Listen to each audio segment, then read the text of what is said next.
everybody, and thanks for being here tonight. My name is Lynn Gallagher, and I get the honor of introducing our speaker tonight. His name is Sailish Rao. How'd I do? You're doing great. He got an undergraduate degree in electrical engineering and received his PhD from Stanford in 1986. His technology career included work at AT&T, Bell Labs, and Intel. And he was a co-producer of the documentary Cowspiracy. If you haven't seen that, it's a great documentary. You can get it at the library, and it's now streaming on Netflix. So you can get it there too. And he was the author of the book Carbon Dharma, another great book. You can also get that at the Iowa City Library. He is the executive director of Climate Healers, whose core guiding principle is compassion for all creation is infinitely sustainable. He's going to talk to us tonight about the fact that climate change is a symptom of the unsustainable nature of our global industrial civilization. I've heard him speak about this topic before, and I'm sure you'll be glad that you came tonight. He's very optimistic, and so I aspire to be more like him about our ability to change, and I think you'll be inspired tonight. And he came all the way from Arizona to be with us.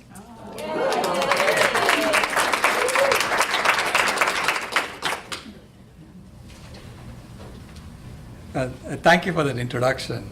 I subscribe to the view that everything that happened for the best.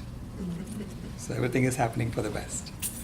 So I want to talk to you about reimagining what sustainability is. I know that the title in your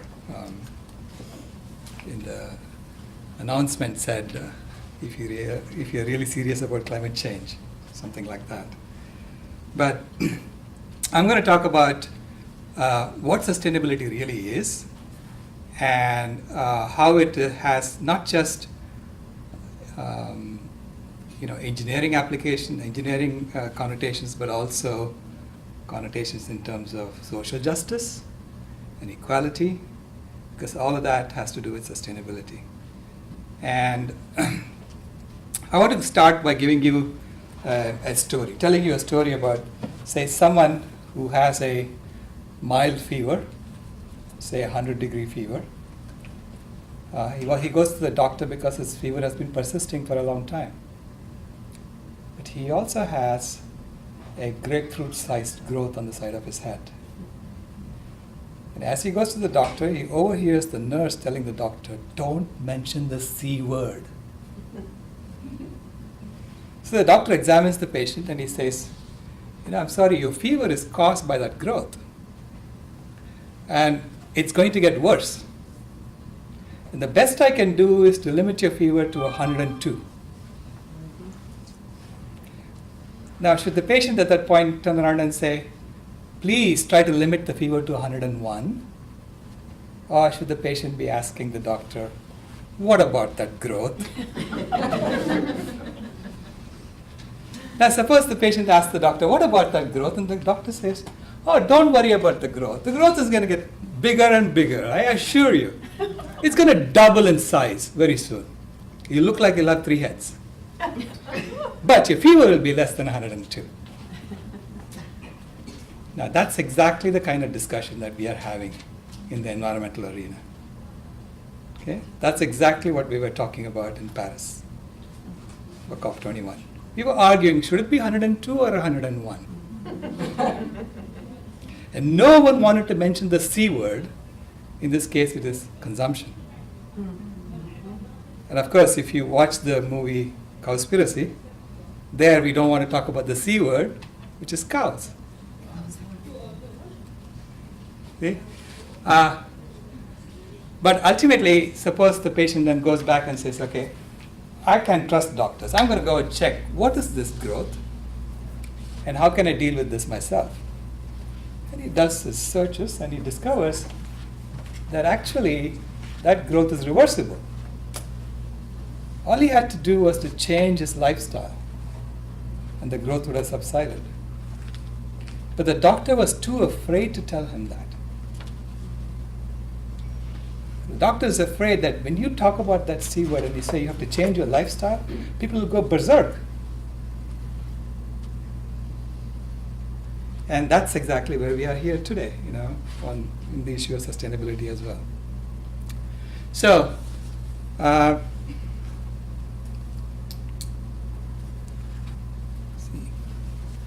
want to begin by talking about my granddaughter. I'm also a grandfather. You see, sustainability is about social justice, and in that realm, we have actually made a lot of progress that we should be proud of. Because my granddaughter is 1/2 South Asian Indian, she's 1/4 African American, she's 1/4 American Indian. 150 years ago, she would have been on a slave ship. 100 years ago, she would have been a colonial subject in India. And 50 years ago, she would have been educated out of her culture in America. But today, she doesn't have to do any of that, right? She actually was a welcome guest at the European Union Parliament just 3 months ago. So we have made tremendous progress, and we should be proud of that. And that, in fact, that's the first step for us to make changes, is first be proud of what we have done so far and where we have come. Then, we can say, well, what do we need to do going forward? See,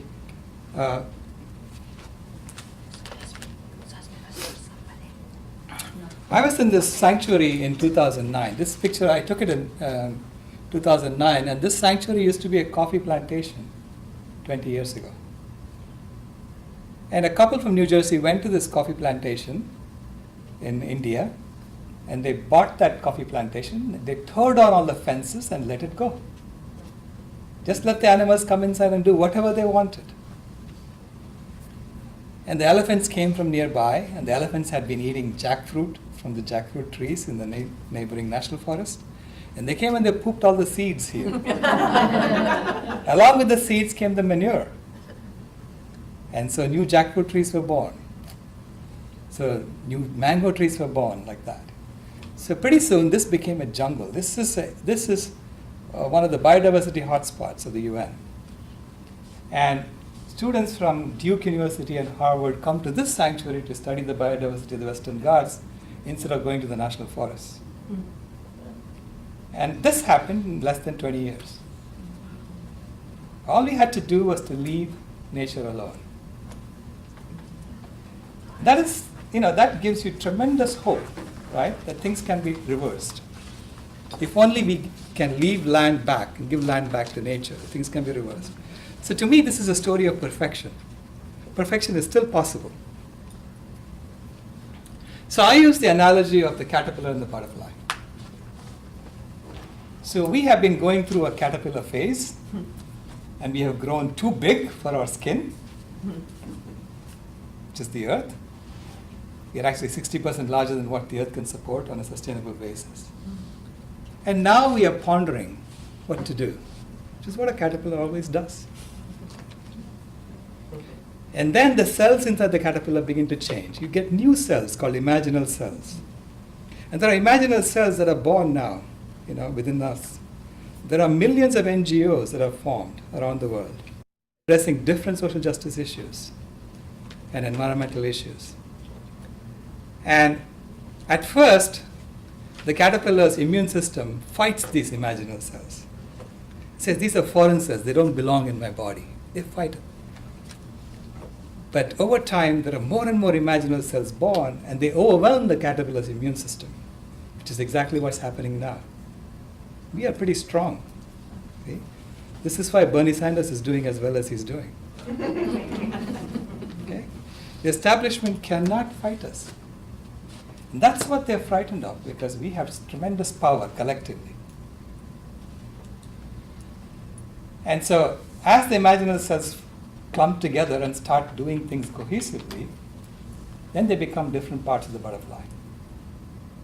Then over time, the butterfly is formed, the butterfly comes out, and the butterfly undoes the damage that the caterpillar had done.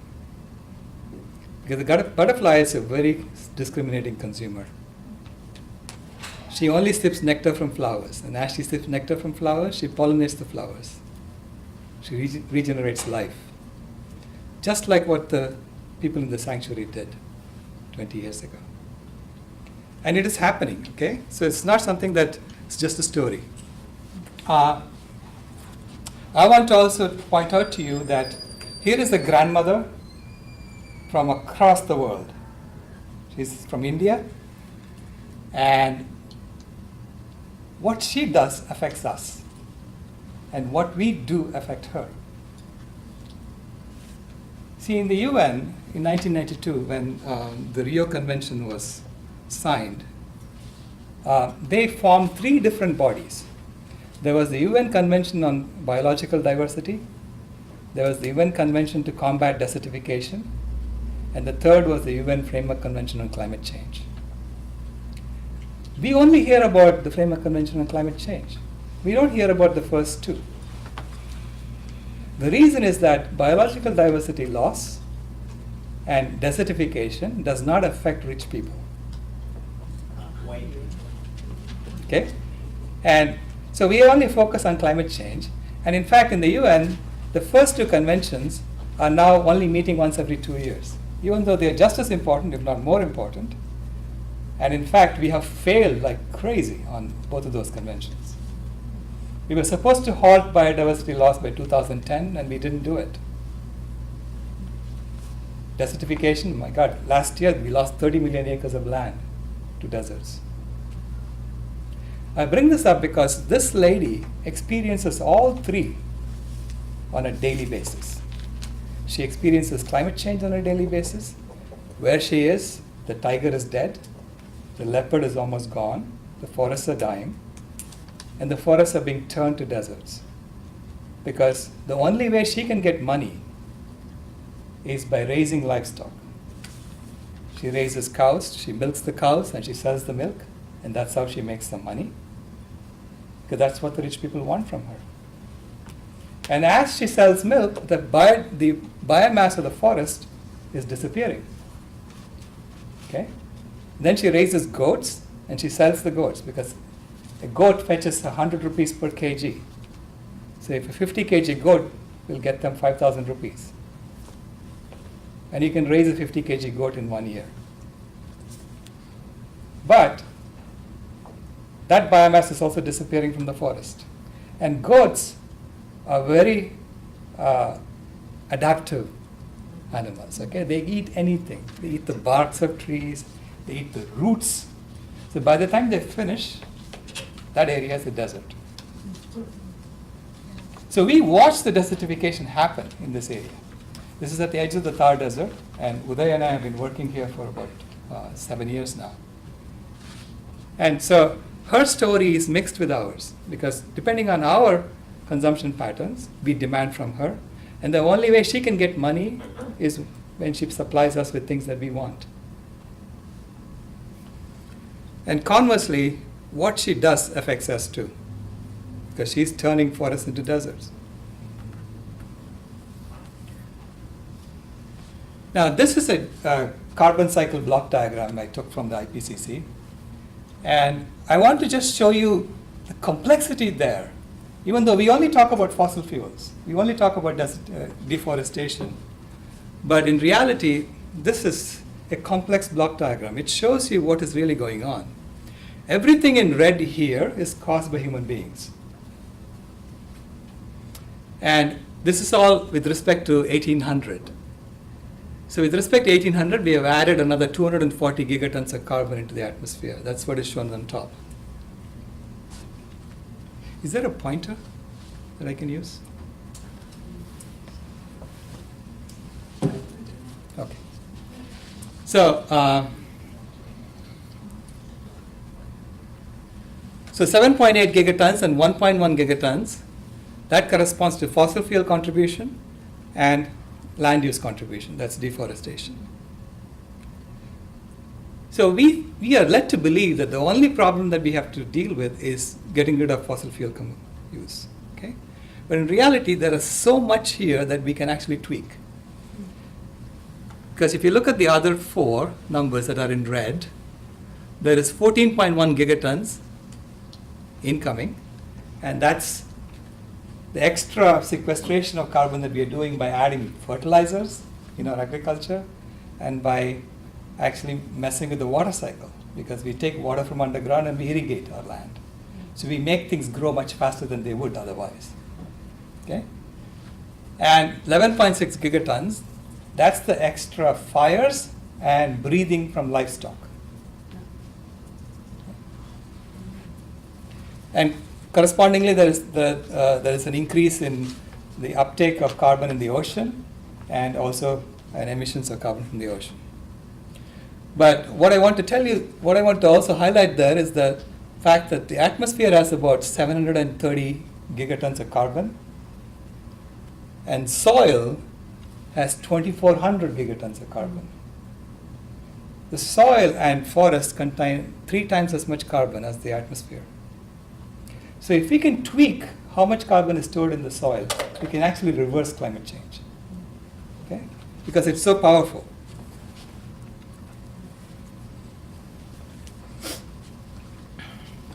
So this shows you how the different fossil fuels have contributed to our CO2 emissions worldwide from 1850 onwards to 2000. Okay? And as you can see that currently fossil fuels are the major contributor. The bottom one, the blue, is actually land use. And land use is relatively small compared to fossil fuel contribution in this. However, if you look at land use in 1850, it was non-zero. Because land use comes from deforestation. And we didn't start deforesting in 1850. We've been deforesting for 10,000 years. Okay? And fossil fuel started in 1850. So if you look at just the fossil fuel contribution and land use contribution starting from 1850, it looks like land use is now, in terms of cumulative contribution, is just a little less than coal. But coal, oil, gas, all put together overwhelms land use. Okay? It's about double land use contribution. But that's starting from 1850 onwards. If you start counting from 10,000 years ago, land use contribution actually is much, much larger than fossil fuel contribution of what we have done to the atmosphere. Okay? And all the deforestation that we did from 10,000 years onwards has added CO2 to the atmosphere, but some of that CO2 got sequestered back in the Arctic as peat. So by looking at how much peat has accumulated over the past 10,000 years, we can now estimate that land use contribution is much larger than all fossil fuel contributions put together. What that means is that now we can reverse it. If we reverse it, if we bring back forests, we can actually sequester all that carbon back into the ground and undo the damage that we have done. And you can actually see this in the CO2 and methane records. If you look at the past interglacials and look at the average is in the blue line in the middle. In terms of, in the previous interglacials, this is how CO2 and CH4 changed. Okay? And the band is the standard deviation around that mean.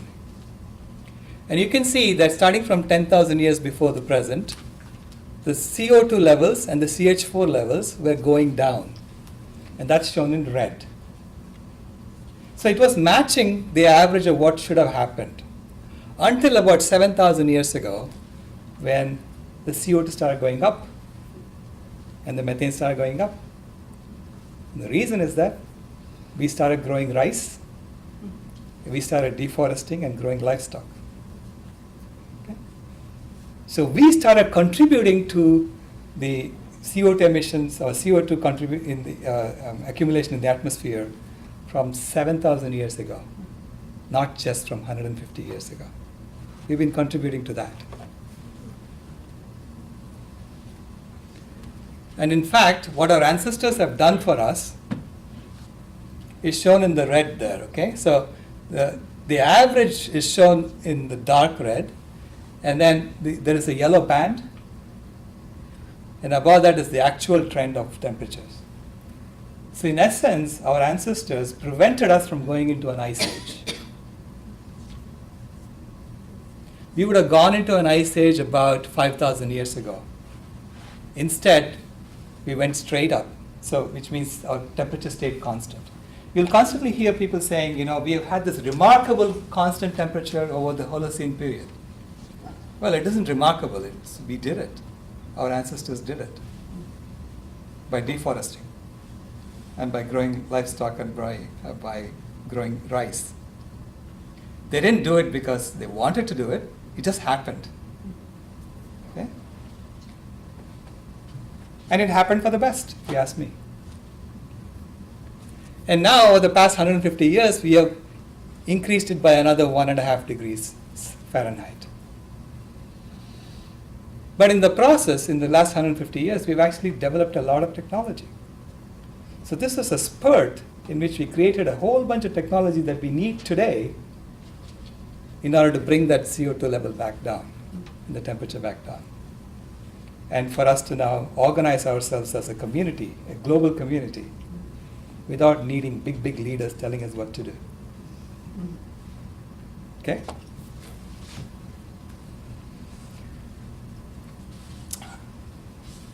So we have all these Imaginal cells. You have all these NGOs who are working on different social justice aspects today. 100 years ago, this gentleman, Mohandas Gandhi, faced the exact same situation in India. When he came to India in 1915, there were hundreds and thousands of groups all working for Indian independence, but each group had their own way of demanding independence from the British. So they were all doing their own thing. So he came along and he studied the problem for about 3 years. He went around the country, talked to people. And then in 1918, he started what is known as the Khadi movement. So in the Khadi movement, what he did was he told people, continue doing what you're doing, but please change your clothes. If all of us change our clothes, from British clothes to Khadi clothes made by Indians in India, we'll have a huge impact on the British, because the textile industry was the largest industry in England at that time. Okay? So then, obviously we can walk and chew gum at the same time, right? So you can do whatever you're doing and change your clothes. See, in fact, he said, I consider it my duty to use every honest means at my disposal to make people wear khadi. So he was very militant about it. And it was all or nothing for him. Either you are completely a khadi-based Indian, or you are not part of the movement. He forced people to get there. And the reason is that when people become completely immersed in the khadi movement, they become activists. They convince others to do the same thing. So we are faced with the same situation today. There are thousands and millions of NGOs, all trying to do their own different things, right? Addressing equality, addressing environmental justice. But instead of changing our clothes, we need to change what we eat. That is the Khadi movement of the 21st century. And again, we can walk and chew gum at the same time. Okay? We can do whatever we are doing and change what we are eating. And if we did that, I'll show you the impact that we will have. Because it is one of the largest industries in the world at this time, the food industry. And it is the foundation for the current system of oppression and injustice. And it is already happening. That's the good news. You don't need a Gandhi nowadays. Because people have Twitter, they have Facebook, and everybody is their own leader, okay? And they're doing this. I mean, amazing. It's being led by our kids. As of 2010, 12% of millennials were vegan. Okay? 4% of Generation Xers were vegan. And 1% of baby boomers were vegan. So approximately, as people were born between 1980 and 2000, 12% of them were vegan. Between 1960 and 1980, it's about 4%. Before 1960, it's 1%. And that was in 2010. And the largest trend was in the US. So these numbers I quoted you is from the US. Okay? US, after that was Canada, Australia, New Zealand, Germany, Austria, United Kingdom. These are the developed countries of the world. That's where the kids are changing. And since 2010, the trend has increased exponentially. That's shown in blue here. You just go on google.com/trend and you type in the word and it will show you. It's based on searches. And what it shows is that now the search for vegan exceeds the search for Coca-Cola.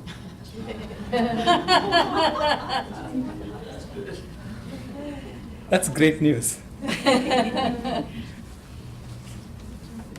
So I expect that it has doubled since then, okay? But we haven't done a survey since then, so we don't know. I don't know. But I can tell you that the Phoenix Vegan Festival was packed. There were lines out the door. And the same thing is happening in LA and San Francisco and so on. Now I'm going to show you why this has such a huge impact. So if you were to look at the biomass of wild animals from 10,000 years ago to 100,000 years ago, they were roughly about 200 million metric tons of wild animals. And human beings were such a small dot. We were less than 1% of the total. Then by 1970, we reversed it.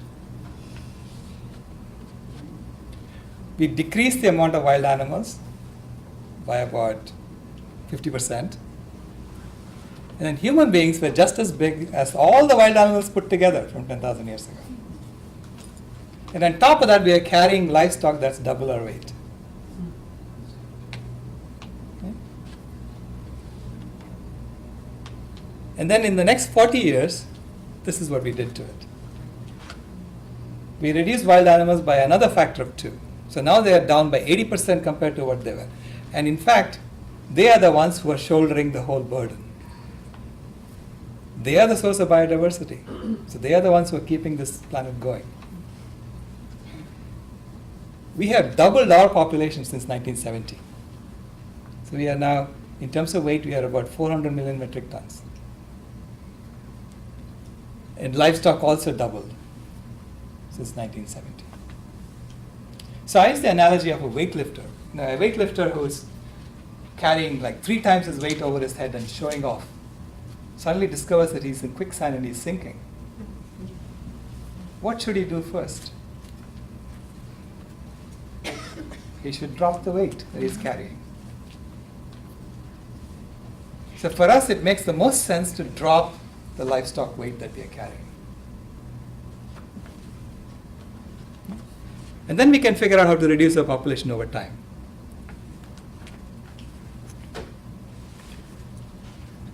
Here is a map of the global bovine density, and you can see how it is spread out throughout the world. And please take a look at India. India has 600 million vegetarians. So why does India have so many cows? Religious practice. Well, we keep impregnating the cow to get milk out of her, and then we don't kill her. So she lives for 25 years. So the population of cows in India is 3 times the population of cows in the US, on 1/3 the land area of the US. So in terms of density, it's a factor of 10. So this is all or nothing. This is why I'm saying you can't just say, let's go lacto-vegetarian, and that will solve the problem. No, it makes it worse. This is why veganism is the only way out. Now remember where all the cows are, and you look at the global land carbon stock, and you will see that where the cows are, you either have, you have less carbon than what you find in the forests. Where there are no cows, you either have a dense forest or you have a desert. Okay? So what we can do now is, if we give back the land to nature that is currently being used by livestock, we can make that light shaded into a dark shaded forest. We can actually bring back carbon on the ground. But if we keep going, at some point it will become a desert. And when it becomes a desert, it's much harder for us to bring back the forest. Right now we have a good chance to do it.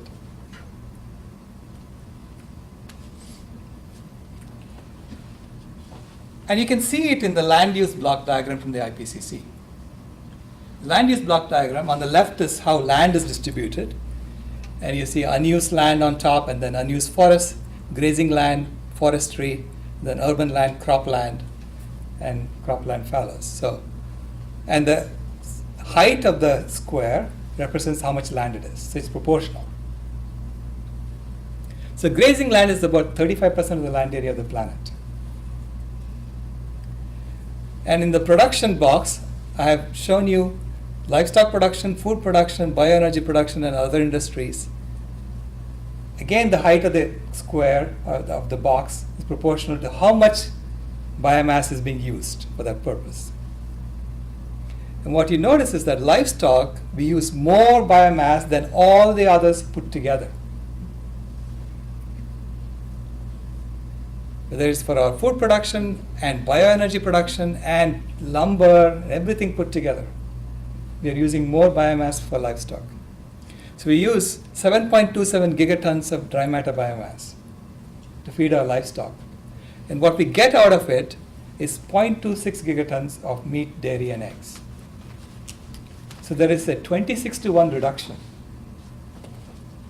For every 26 calories you give to the animal, you get 1 calorie out. And that also doesn't go straight into our food system, it goes into the food production box. And then the output of the food production box, we lose about 1/3. We waste another 1/3. So by the time you start eating your livestock products, for every 35 calories, you get 1 calorie. This is why it is such a huge source of waste. And at the same time, it's such a huge potential for us to reverse things. Yes? Is livestock including cattle, pigs, chickens, sheep, Everything. all of it? All of it put together. So then, I asked the question, what happens if we take livestock out and feed ourselves directly? So what if the whole world goes vegan? That's what the box will look like. And in fact, from the croplands alone, we can now feed ourselves completely. So the entire grazing land becomes available for reforestation. Okay? So the forest will become that. So roughly half the land area of the planet will become forest again, if we did that. So then, I went to this professor at University of Illinois and said, if that happens, how much carbon gets sequestered? So he has a model that he uses for the IPCC. This is what his model looks like, integrated science assessment model. And he ran the numbers through. So he started off with the land use map of the world from 1800. This is what the land use looked like. And you can see the color coding, the blue is desert, light green is forest, dark green is grassland. And then they have a separate pasture land, which is grassland, which is irrigated. And then mixed forests. So compared to 1800, that's what it looks like today in 2014. So a lot of the forests have become pasture land for cattle and for livestock. So we said, okay, if there's pasture land today and it used to be forest in 1800, please revert it back to the original forest and then calculate how much carbon gets sequestered in the original forest. So that's what they did. So that's what the world would look like if we reverted the pasture land back to forest. And you will see the dots are where the forests come back. And he calculated that we will sequester 265 gigatons of carbon on that land. Now just 40% of that land.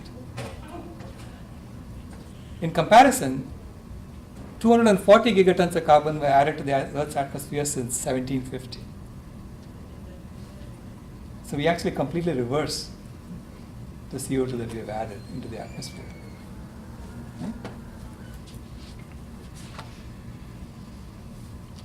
So here are the details.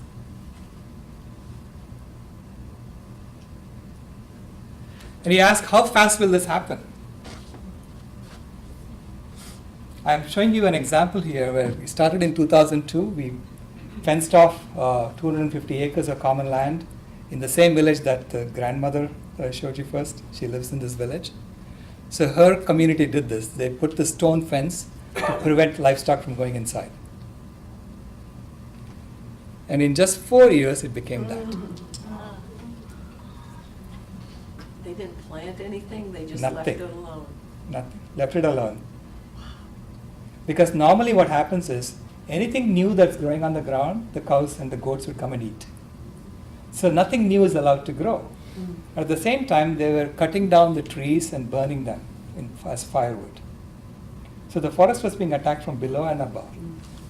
That's why it became like that, right? But as soon as you leave it alone, no one's eating the seedlings, and they grow.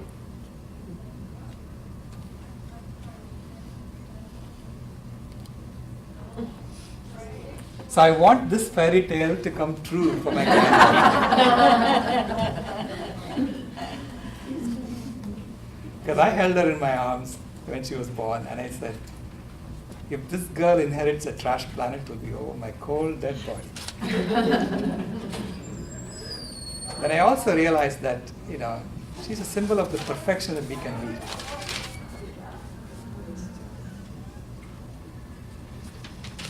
This is her favorite movie.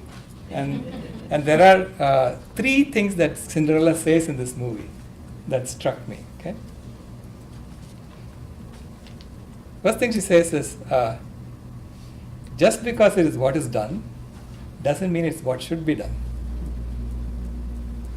And then her mother tells her, have courage, be kind, and all will be well. Which is true. Be kind to all life, and all will be well. And then the third thing she says is, imagine the world as it should be and work towards that. Not the world as it is. The world as it should be is a world in which biodiversity comes back, life regenerates, desertification is stopped, climate change is reversed. That's the world that we want. That's the world that we should be imagining and working towards. And we have the potential to do it. Okay? Thank you very much.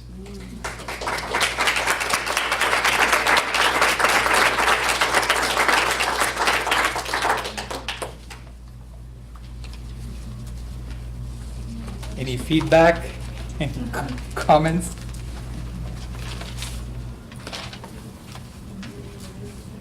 Any questions? Yes.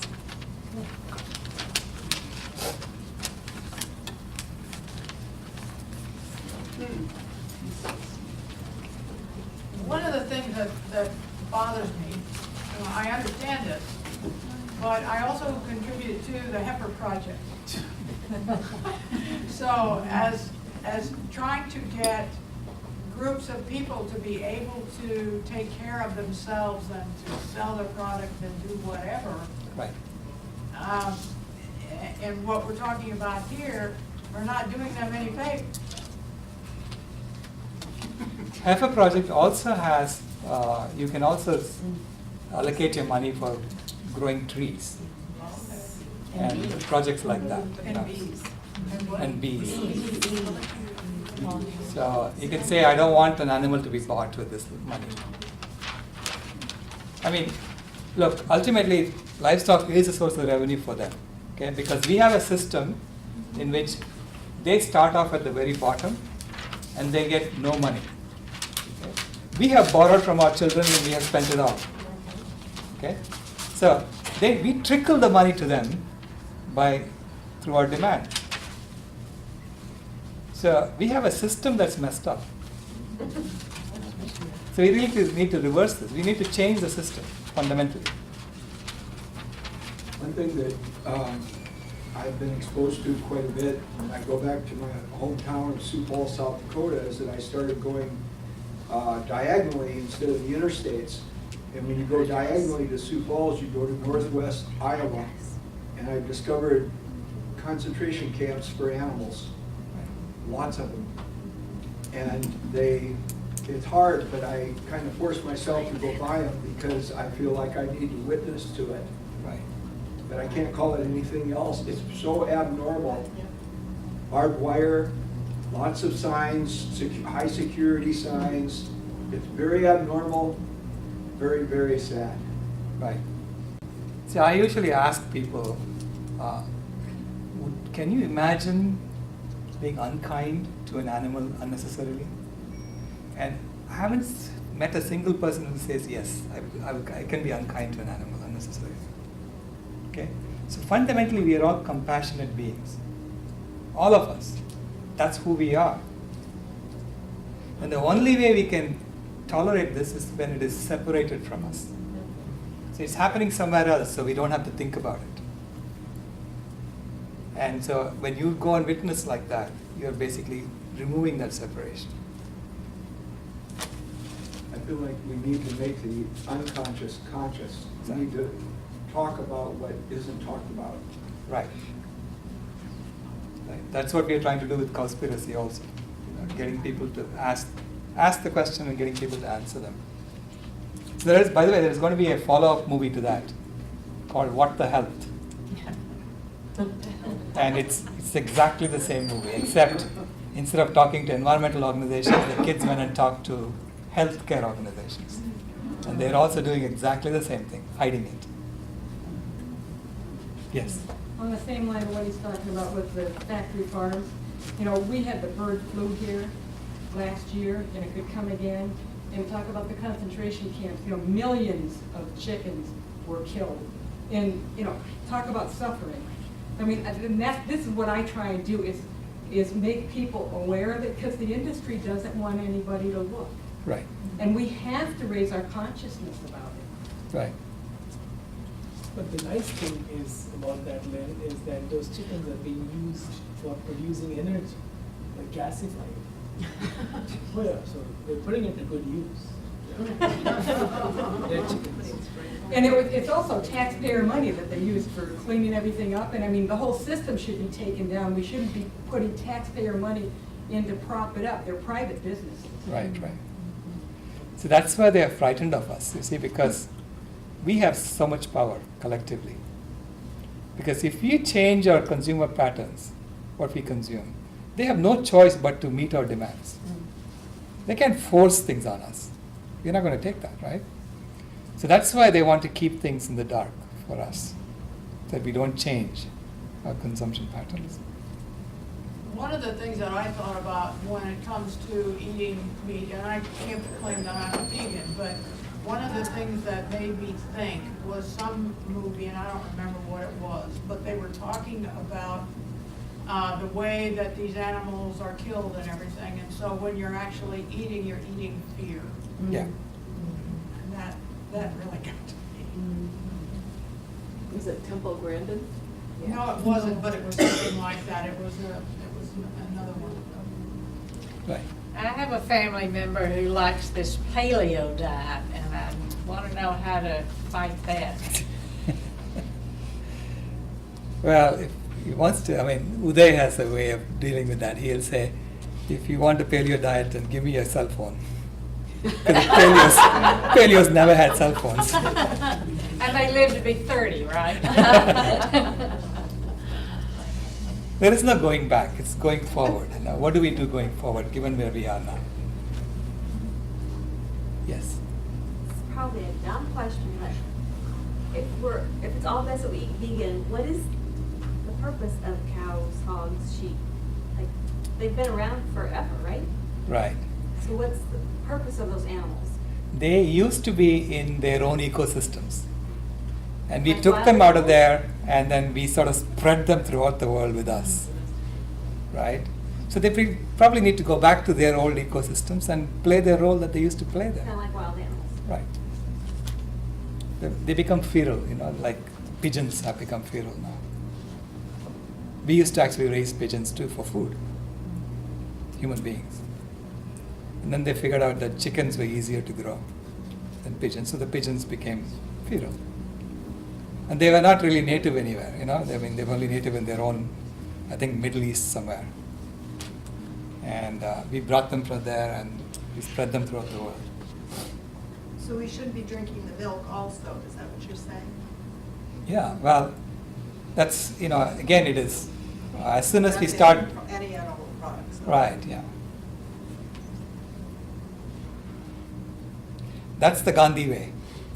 It's all or nothing. I mean, it's not that you're going to get there right away, but he says, make sure that that's your end goal. Because then once you get there, you'll become an activist. You will help others change. And that's what we need most of right now in order to grow the movement.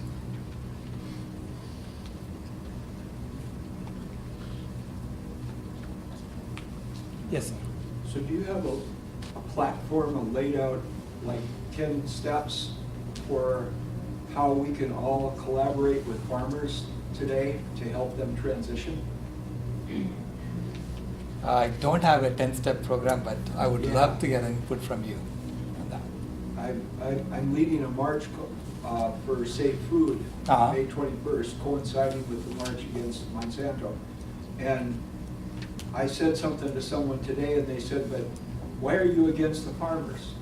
And I'm trying to bridge that and say, I do it in the Gandhian thing, you do something for something, not against. Right. But it seems like a good challenge. One thing is to figure out other biodiverse ways of growing crops. Right, absolutely. How many real farmers are there though left? I mean, when it's all industrial farming, like what are the statistics in Iowa? How many? Well, there's a lot of family members that are farmers, But but there still are, I mean, what is, yeah, is it? No, are you 90? talking about Is it- family farms, or are you talking about confined animal feeding operations? If someone's grazing to have a couple hogs and a couple cattle, that's the old style family farm. Right. To grow what you can eat, that sort of Right. stuff. And then we have these, some call them an animal concentration camp. The industrial, That's yeah. industrial farming, that's a confined animal feeding operation. And, that's what's contributing to our water quality problem. Iowa has the worst water quality of any state in the United States, and it's from the manure from the animals in these confined animal feeding operations that gets spread all over the land and then runs off into our creeks and streams and pollutes our water. So what we really need to do is encourage them to grow vegetables and, the food that we can eat and lower the barriers. What our federal government does is it incentivizes the growing of these commodity crops, the corn and soybeans. Well, what are those commodities done for? They're mostly to feed animals, right? Right, absolutely. Yeah. So you get what you pay for. Right, And corn is not a natural food for a ruminant anyway. right, yeah. Yes. Going on what he was saying, I see, and everybody does, if you drive in the country, them taking down trees and the buffer along creeks so they can plant right up to the creek, taking down the fences so they can use their big machinery. They don't have to turn corners, they want to so it's all monoculture, soy and corn. Right. And it's mostly to feed animals. And if we don't change that in Iowa, we will never improve our water. Right. We just won't. And I try and tell people, think about that. If you are against factory farms, don't buy their products. And 98% of meat, dairy, and eggs come from these places. So I just was wondering, 98%. So when I see a ad for Casey's Pizza, you can get a large pepperoni cheese pizza for $10. I'm like, I know why that's cheap. And I wish other people would think about it. Right. Right. Because that's where it comes from. The system has made it cheap, right? Yeah. And that way, there is a lot of employment today, which is fundamentally about destroying the planet. There are a lot of people engaged in destroying the planet. So when we get to a sustainable world, all those people are going to have to change their jobs. There's no way around it. You can't be engaged in destroying the planet and be in a sustainable world. Yes. I have a couple friends who really zero in on our population, the size of the population of the world as a big concern. I mean, Right. what is your comment about that?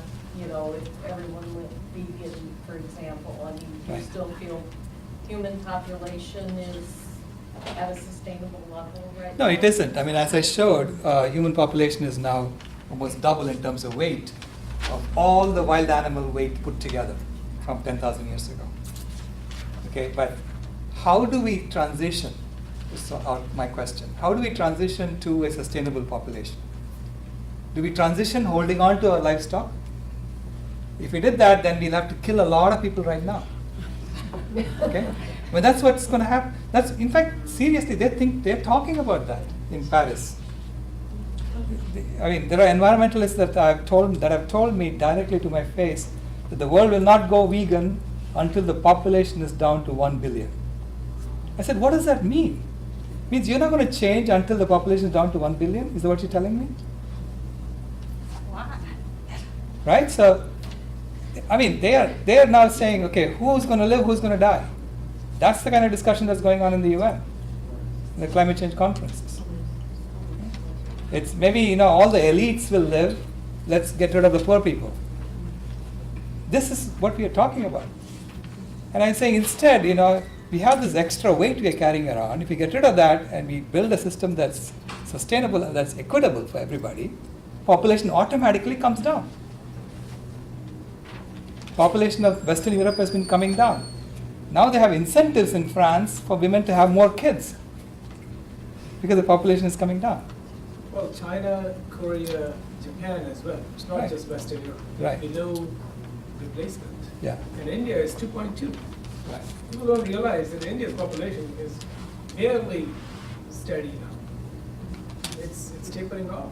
The only places where we have net population growth is in the Middle East, where all the war is, and in Africa, where all the war is. Right. So social justice, all of this stuff, and war, all the same thing. It's all the same package. So eventually I see that, I see the path that's a kind, compassionate path is one where we go vegan and then we reduce our population gradually. Okay? So to me that's the best way to go, instead of waiting for a catastrophe that kills off 6 billion people. Yes? Will I lose weight if I go vegan? A lot of people have found that to happen, but there's no guarantee. It depends on what we eat. You can be vegan and just eat French fries all the time. Yeah. Yes. What is your solution for cows in India? In India, there is a lot of cultural baggage associated with the cow, and that has to do with religion. So there was a Hindu declaration on climate change that came out 4 months ago in November of last year. And it was the first major religion declaration in which they asked all the people, all the Hindus, to go vegan. The first one to do that. Okay? So it's a start. And a lot of leaders signed it. A lot of Swamijis have gone vegan now after that declaration came out. And so we now have to change the symbolism of the cow. The cow was a symbol of abundance. Because the cow has this property that if you pull on the udder after it's empty, she actually produces more next time. Because she thinks the kid hasn't fed her fill. So she needs to produce more. So she goes and eats more and produces more. So she's a symbol of abundance in the religion. Okay?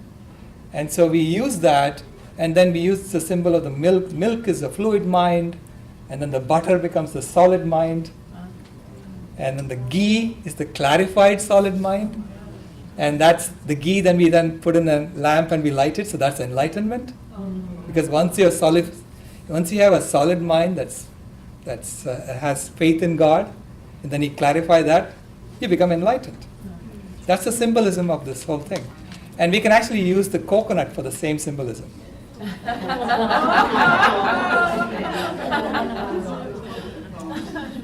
Coconut oil is also refined solid meat of the coconut. Yes. Vindana Shiva was here last year, and she was talking about, using the manure, and you build your house, and it's resistant to insects, and it's cool, and saying how it was part of the culture and it was sustaining, but it's overdone, but you could use the cows to, it sounds like it's so much a part of the culture and how people live in it. Yeah. People are not, people who have a little bit of money, who are a little wealthy, they don't use cow dung for their homes anymore. That's old, okay? I mean, in the villages they do, because that's the cheapest way to do it. But in the cities they don't do that anymore. So it is a culture that is changing.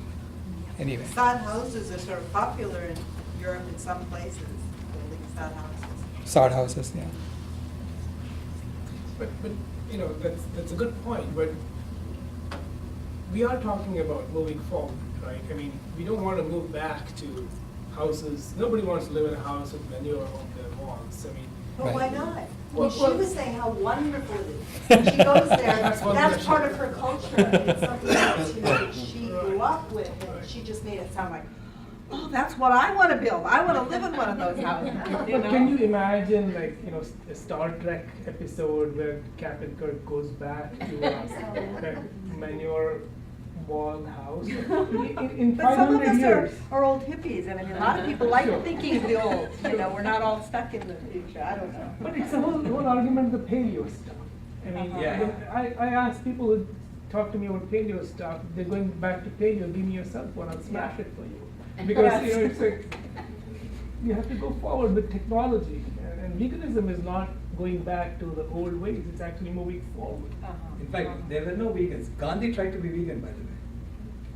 He writes that he tried to be vegan 4 times, and 4 times he failed. Because in the past, we only depended on local foods. So he only depended on what was growing around. Okay? So he needed the cow to eat the other nutrition, because he needed all the nutrition from the ground, not just whatever is in the vegetables and fruits. So he couldn't go vegan because he was depending on local foods. We have what, 150, 200 vegetables and fruits sitting in our supermarket? We have abundance. Okay? Compared to the grandmother in the village, she gets exactly 1 vegetable. Whatever she's growing, that's the one she cooks and she eats. If she wants to eat some milk or mutton, I have no objections. Please go ahead, because for her it is her life. But for our situation, when we have so much abundance that we can afford to go vegan and then help her. But why should we have so much abundance? Moving all that around the world with fossil fuels, the whole idea is to eat locally and just to eat what's around you. Yeah, but now we have technology to grow a lot of things locally that we Okay. didn't have to grow. I mean, we didn't Yeah. do that before. We couldn't do that before. Gandhi couldn't do that. So that's why he couldn't go vegan. He tried. There are all kinds of crazy things going on in the economy. But it sounds like the young people are coming around. The young people are amazing. I love them. I love the younger generation. I mean, they're automatically doing this because they are so savvy on the internet, so they know all this information. When we released Cowspiracy on Netflix, there was just a spike in viewership and a spike in the number of people signing up to go vegan on our website. You know, so it had a huge impact, and we know it is the young people. I have met young people from Brazil, you know, on the plane in India, telling me that they watched Cowspiracy.